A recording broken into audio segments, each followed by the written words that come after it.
Bonjour à tous et à toutes, bienvenue dans la nouvelle vidéo de la boutique Jeux Barjo à Bordeaux.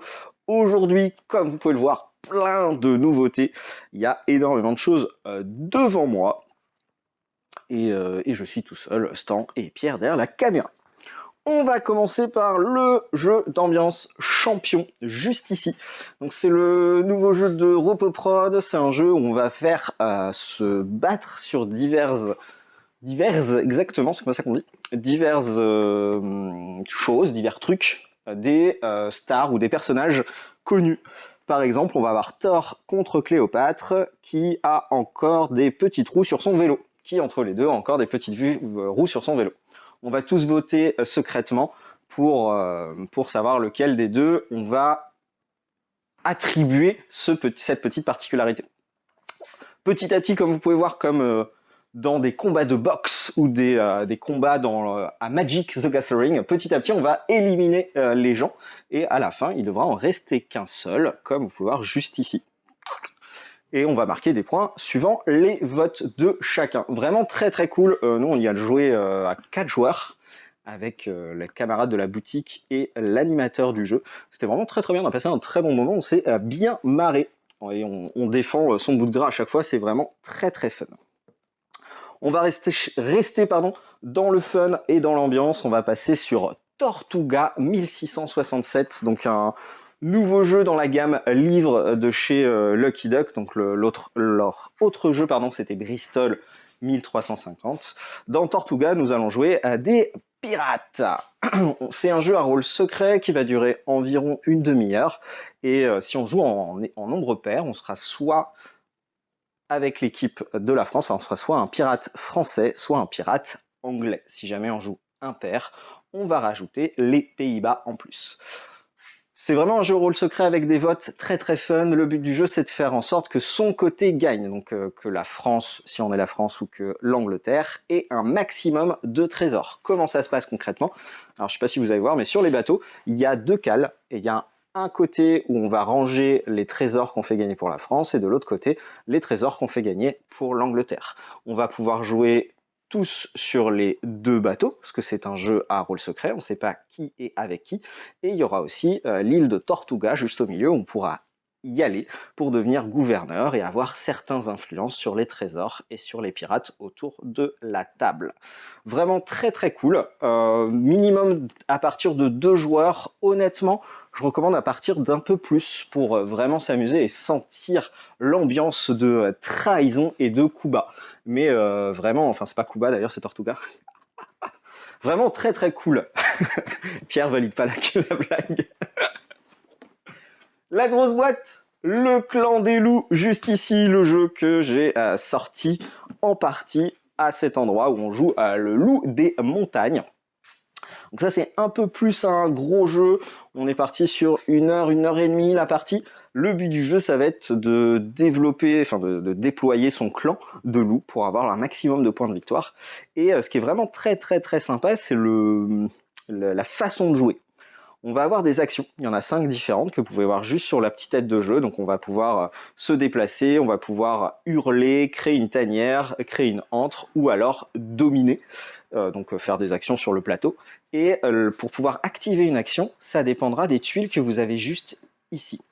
Pour pouvoir activer une action qui coûte 1, donc se déplacer, il faudra retourner une tuile d'une seule couleur. Donc là je pourrais retourner par exemple celle-ci, le marais, sans le faire tomber.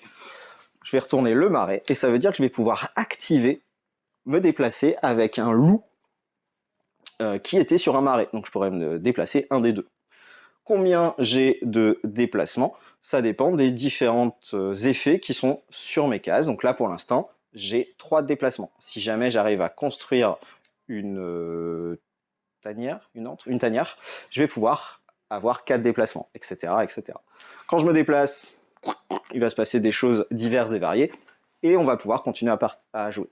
La deuxième type d'action, ça va être justement une action qui coûte 2. Je vais pouvoir retourner 2 tuiles de la même couleur pour faire quelque chose dans une forêt. Donc là, je pourrais hurler, créer une tanière ou créer une antre juste sur ces cases-là. Et la dernière action possible, c'est dominer. Là, il faudrait 3 tuiles de la même couleur, donc j'avais mal préparé mon exemple, mais si j'ai 3 tuiles de la même couleur, je vais pouvoir les retourner et faire l'action dominer. Vraiment très très malin, avec beaucoup d'interactions. Nous, on a bien aimé le jeu. Honnêtement, si vous aimez les gros jeux, que vous aimez vous prendre la tête, foncez. Il est vraiment très cool, et le système de points de victoire, d'action, dépendant de ce qu'on a réussi à construire et tout ça, c'est pas nouveau, ça existe depuis longtemps, mais c'est très bien fait. On recommande à foncer. On va rester sur les grosses boîtes. Expédition autour du monde, on va se prendre pour Phineas Fogg et essayer de faire le plus de points possible. Petite particularité de ce jeu, donc on peut le rapprocher aux jeux à objectifs secrets très connus comme Takenoko, Les Aventures du Rail, etc. On va partir en expédition autour du monde, il va y avoir 3 expéditions différentes, mais tous les joueurs vont jouer les 3 expéditions. Du coup, Pierre, peut-être qu'il va, en posant des expéditions, me faire remplir des objectifs et du coup me faire gagner des points. Merci beaucoup, Pierre, tu es très sympa. Concrètement, comment ça se passe? Vous avez une map monde comme vous pouvez voir juste au dos de la boîte. Et à son tour de jeu, on va choisir une des 3 couleurs d'expédition. On part forcément du centre qui est juste ici, c'est pour ça qu'on voit tous les jetons à cet endroit pour l'instant, et on va poser la couleur de notre choix pour commencer ou continuer l'expédition de la couleur. Si jamais à un moment on atteint, donc je ne sais pas si vous voyez, mais il y a plein de couleurs différentes, si on atteint un endroit bleu, ça veut dire qu'on peut rejouer. Si on atteint un endroit rouge, c'est-à-dire qu'on va pouvoir récupérer un petit ticket qui aura des conséquences pour le jeu, et si on atteint un endroit vert, c'est forcément c'est un objectif qui a été rempli, soit par soi, soit par un adversaire. Et on va essayer comme ça d'optimiser ses points de victoire, d'en marquer le plus possible, de remplir ses objectifs le mieux possible, tout en ne donnant pas trop de points aux autres joueurs. Comme la plupart de ces jeux, à la fin de la partie, les points de victoire, c'est le nombre d'objectifs qu'on a, moins le nombre d'objectifs qu'on a réussi, moins le nombre d'objectifs qu'on n'a pas réussi à faire. Tout simplement. Très cool. N'hésitez pas, si vous aimez ce genre, line it. Allez, line it. Zut. Bon, c'est le jeu de démonstration, c'est interdit à la vente, sachez-le. Line it, du coup, c'est un jeu de cartes, comme vous pouvez voir juste au dos. On a des cartes numérotées jusqu'à 99 de tête. Et au centre de la table, il va y avoir une ligne avec autant de cartes qu'il y a de joueurs, plus 2. À son tour de jeu, on va pouvoir récupérer une carte, la poser soit dans notre main, soit dans une ligne qui va être créée devant nous. Petite particularité, la ligne, ça sera forcément une ligne qui ira dans l'ordre croissant ou dans l'ordre décroissant. Les cartes qui ne sont pas récupérées vont être mises de côté, triées par couleur. Si jamais à n'importe quel moment, un joueur arrive à faire une suite de 3 cartes de la même couleur, donc Pierre a réussi à poser 3 cartes de couleur jaune, il va mettre ces cartes-là de côté, ça lui fera marquer des points de victoire à la fin de la partie, et en plus, toutes les cartes qui ont été mises de côté, il les récupère, ça lui fera des points supplémentaires.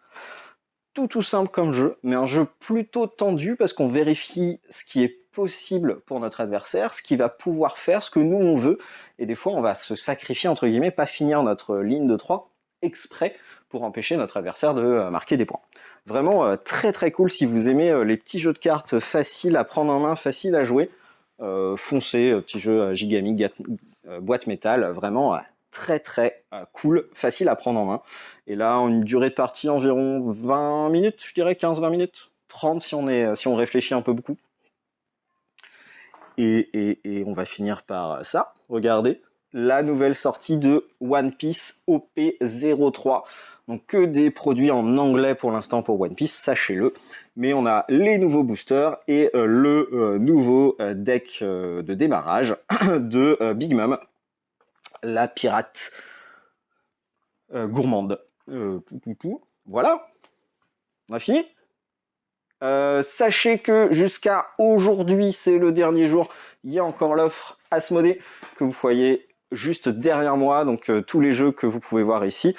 Un acheté, le deuxième à moins 50%. Sinon, en événement, comme d'habitude, plein de choses qui se passent au bar à jeux qui est juste à côté, à commencer par ce soir, un draft Seigneur des Anneaux. À 20 € si vous le souhaitez. Si vous voulez avoir une chance d'avoir l'anneau unique, n'hésitez pas à venir jouer. Vendredi soir, ce soir du coup, nous avons aussi un popper pour les gens que ça intéresse. Samedi, initiation, comme d'habitude. Et dimanche, trou de mémoire. Moderne? Moderne. J'ai mon aide de jeu. Et dimanche, du coup, vous avez un tournoi moderne. N'hésitez pas si vous voulez jouer avec nous. On sera présent à fond. C'est tout pour moi? J'ai rien oublié? J'ai rien oublié. Ciao!